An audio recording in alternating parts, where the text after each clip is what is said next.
For a final conversation this morning on Wake Up Nigeria, we are joined by Gabriel Baba Lola, popularly known as Bigiano. He was affectionately dubbed the Shayo Master when his 2008 breakout hit, Shayo, hit the airwaves. It didn't just dominate the charts, I must say, it became a cultural moment.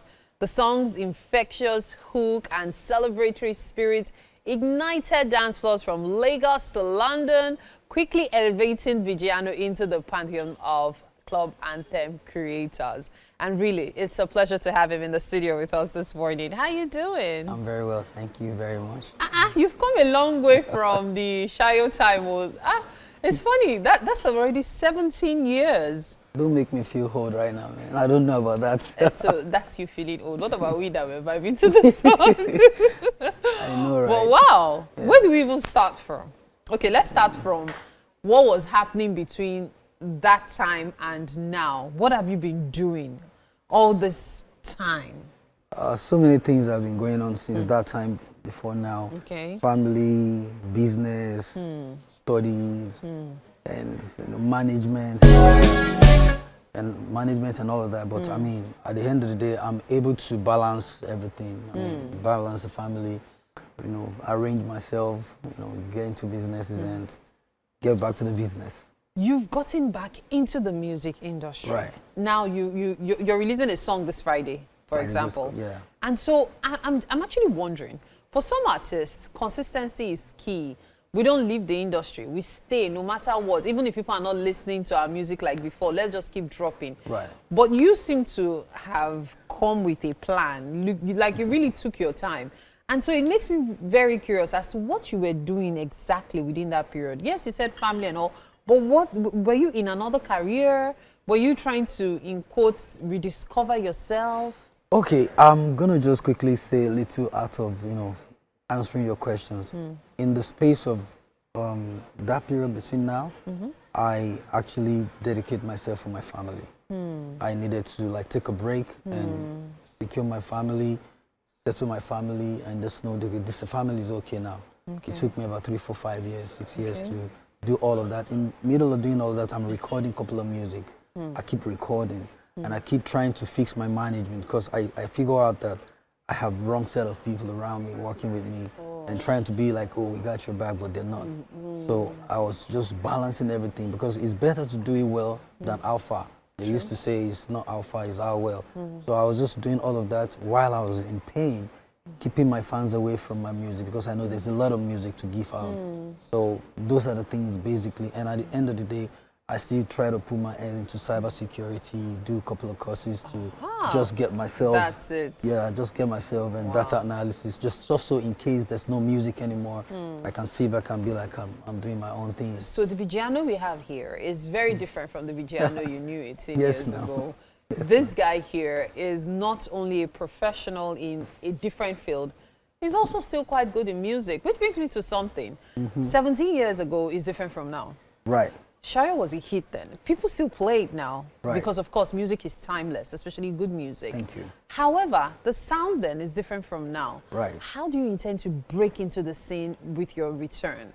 If anybody want to get back to the business and you've left the game for so long, you need to sit back and look at the business, look at the game. It's just like the same thing to every other business. You need to study the business, know how to come inside. So I've already saw the old music, or the old time I was out, I was listening to whatever is going on out there. And then I know how to put it back there for them because it's experience. You know the sound, you know what people want to hear. You have the vocals, you have the right producer to make the beat. You need to get a songwriter if it needs be. So all of those things are the criteria of getting the good music out there. I'm putting it to the Gen Z generation and it's not gonna be hard. For me, it's not hard. I don't know for any other person. For me, it's quite easy. Now, the song you're releasing on Friday, what's it called? It's Shayo remix. I did a remix. I decided to do the remix. Me and my management, Little League, decided to do the remix because that's basically what's still, selling more on my catalog on algorithm. So we decided to just do that first as an intro, and then we start giving the rest of the song. Just because of the young generation who doesn't know about who the Bigiano song is, and then they can now catch up in. So Shayo remix, does it feature anybody? Yes, I have, What's it like? shout out to Magneto Fresh Out. Oh, I have Magneto okay. Fresh Out on top of Shayo remix, and he did awesome. Now, Awesome. when you released the song, Right. there was the restrictions were tighter. I know. So much so that certain songs couldn't make airplay. You could hear Right. it for a while, then you hear, oh, it's been banned. Yeah. But then words like that get away with airplay these days. Right. And so I'm wondering, how does that make you feel, knowing that in your time, certain things couldn't even smell airplay, I but know. now those things are now being more acceptable, so to speak. Yeah. How does it make you feel? Well, we can't change that because it keeps evolving. So I remember when we did the Shayo way back, after 2 years, NBC banned the song, but they said we're promoting liquor or whatever. Alcohol. And but we just thank God that the song already did a justice already. It already gone flying on everywhere. So, and now if you hear some song on radio, you'll be like, how did this song get on radio? Exactly. How did it even get there? So, but I mean, what can we do? We just want to have us back and have support of all the media house, the DJs, and then let's just keep doing it back to back again. That's what I want to do now. Now, for someone who has been there, done that, what would you say was the highlight of your career back then, when you were at the peak of it? What would you say was the highlight? It was when I actually figured out that people keep calling me and they keep saying to me, congratulations. Wow. And I didn't even understand what that means because I just newly recorded the song. I just newly started promoting the song. And I just kept getting people calling me, telling me congratulations. So I'm aware that when you buy a house, they tell you congratulations. When you buy a car, they tell you congratulations. How do I release the song and you guys are telling me congratulations? So until when I saw the vibe and the wave and the way the song kept going. Wow. And then when I went to South Africa to meet Godfather and shot a video for that song, and then I figured out that, okay, this is what they call blue. Like, I'm all over the places. I'm all over the places. So there's a feeling towards it because I worked so hard for that. Like, I never stop. I used to be with the band, with the group. I've worked with so many artists way back then, from Tony Tetula to Alario of Africa to Idris Abdul Karim. Shout out to all of this name, Paul Aikid. I mean, like, everybody just showed me love. And I'm around them. So they know my story. They know how I worked so hard till I dropped my own official solo career and I see myself blow. So it's amazing. And it gives me that vibe to say, just keep doing what you gotta do. Don't even stop. It's interesting you mentioned all of these people you worked with, because you talked about the fact that you worked with them until you finally dropped your solo song, when you went solo. Yes, no. Back then, a lot of work went into music. Yes. Not like now that it's a case of get lucky on TikTok and then, of course, your song goes viral. There was a lot of work. Hard work. What was your story? It's a lot. I started from church, so coordinate the church choir. I mean, like, I work in church. Like, I mean, the choir master, the Redeemed Christian Church, we got all of that. But at some point, I needed to just leave because it was some kind of politics in church. I mean, all of that. So I met with Johnny B. So we started going for shows, and so it's just not a story to say in this little short period of time sitting here. But I mean, it's a hard work because Buffy T, Foster Zeno, those are people who knows how much we put in together into recording songs and keep recording, and keep going for. I mean, like, sometimes you even have to trek from Egbeda to Ikeja. You have to make yourself available. That's a distance. Yes. Mon Dieu. Yeah, because you don't have money. There's no money. Wow. You don't have funds to, okay, you only have small money that can take you back home. Okay. But you need to find your way to get there. Yeah. To just make sure you get into party house, try to perform.